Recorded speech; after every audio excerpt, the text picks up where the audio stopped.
NHL 25 is almost here. Today EA released the reveal trailer of the game. In this video I'll give you guys all the information you need to know about the new game and my opinions on the new features. First of all, the Hughes brothers are in the cover of the game. Jack Hughes is in the American cover, Quinn Hughes is the cover for the rest of the world, and in the deluxe edition you have all three Hughes brothers. I think the cover is cool. It does not have any effect on do I like the game or not though. So let's move forward. By the way, NHL 25 is only available on the next gen consoles. So if you only have a PlayStation 4 or an Xbox One, you need an upgrade to play NHL 25. The pre-orders are also a bit different this year. If you buy the deluxe edition, you get the game 7 days early, so 1 week earlier. If you're interested in the different pre-orders, be ready to post the video. This is what you get with the standard edition, this is what you get with the deluxe edition, and here's what you get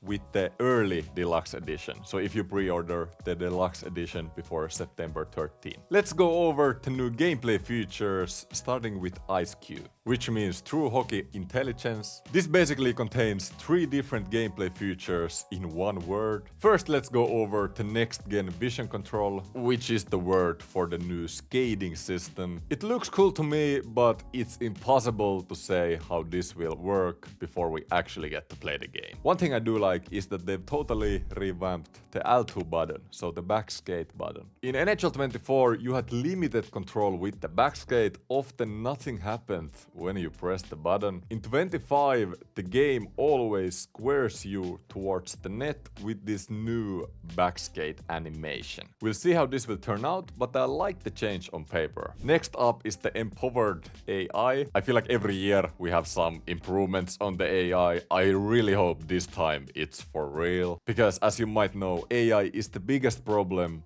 for me in NHL 24 right now. So according to EA, the new empowered AI overhauls the CPU player system. CPU players recognize player positions, boosting confidence to execute tactical plays and create more opportunities through better player positioning. I really hope all of this is as good as it seems. Again, I feel like I've heard similar things over the years. Last in Ice Cube, we have reactive actions. Again, I'll just straight up copy what EA has said. New animations which offer authentic visual reactions. Skaters become more responsive and reliable in critical situations. Players are rewarded for correct on-ice positioning. If all of this works like it sounds, it's awesome. The game currently is a bit sluggish, and you certainly aren't rewarded for good positioning sometimes. Again, we just need to get to play the game to give actual opinions on what I just read. That's all of Ice Cube. Next up in gameplay features, we have skill-based one-timers. Oh my, I'm excited for this. In NHL 25, you need to time your one-timers, so they added a much-needed skill element to scoring one-timer goals. I'm highly interested to see how this will work out, and I really hope you can score one-timers from farther away again. And now every detail into one-timer matters that much more. The slower your pass is, it's easier to time right, but maybe the goalie is positioned better. If you pass harder, the goalie might have a harder time moving over, but it might be harder to time as well. So this brings an all new element to one-timers, and as you might tell, I honestly can't wait for this, and I really hope this is a working system. There's the gameplay improvements, a lot of good things, but it's all about how the improvements actually play. I hate to sound like a broken clock, but that's just the way it is. Over the years, I've become more hesitant with the trailers and the new features, because year after year, EA knows how to make everything sound so good. Apart from the pressure meter, which actually still is in the game. I wish they would have removed it, but anyway, moving on to presentation. Grudge Match is a new presentation feature which tracks all of your history of matchups between teams across all major online and offline modes. So basically, when you match someone in HOT, the presentation shows you your head-to-head record against each other and so on. There's also something called next-gen characters. I'll keep this short. There's basically improvements to player graphics. I'm all about how the game plays, but we can see how the game looks in the trailers somewhat.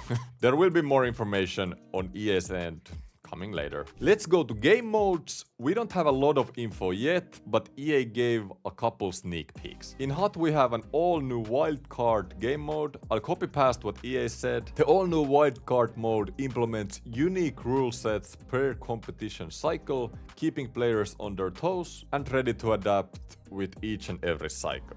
Plus, all the XP earned in squad battles, rivals and wildcard are now combined into a single progression path, meaning that every HUT mode rewards you the same no matter where you play. The big thing for me in all of this is that all the XP earned in squad battles, rivals, wildcard are count towards the same XP and rewards. I think it's massive in my opinion and freshens HUT reward-wise quite a bit. I can't say a lot about the new wildcard mode. We will see what the unique rule sets per competition actually are and how it is to play. Then if you're a franchise guy, franchise mode gets a revamp in NHL 25 starting with the franchise hub. Streamlined navigation gives players access to new, relevant and easy to digest information. That's EA's words right there. And then in World of Shell, there will be a new live event schedule. We will see how all of this will work again, and EA will give more information about the game modes later. One thing that wasn't mentioned at all is BIA Pro. I'm not the biggest BIA Pro guy, but even I'm aware of the pricey pond hockey you got going there. Come on, man, not again! That has been the same for 4 to 5 years, so yeah, I hope something has been done to be a pro, because it isn't mentioned. There it is. Gotta say, EA year after year does know how to make trailers and increase the hype towards the game. Like I said earlier, this year I'm a bit more reserved than recent years though, because sometimes the game itself doesn't line up to expectations. But from what I've seen and what I've heard so far, I like the changes on paper. If you want to check the full trailer, I leave the link to you guys in the description of the video. Also, thanks to EA for giving me early access on the trailer and the details of the game. Thanks for watching, everybody. Have a great day. Also, don't forget to subscribe. We just passed 40k. Thank you, like and comment, and see you next time.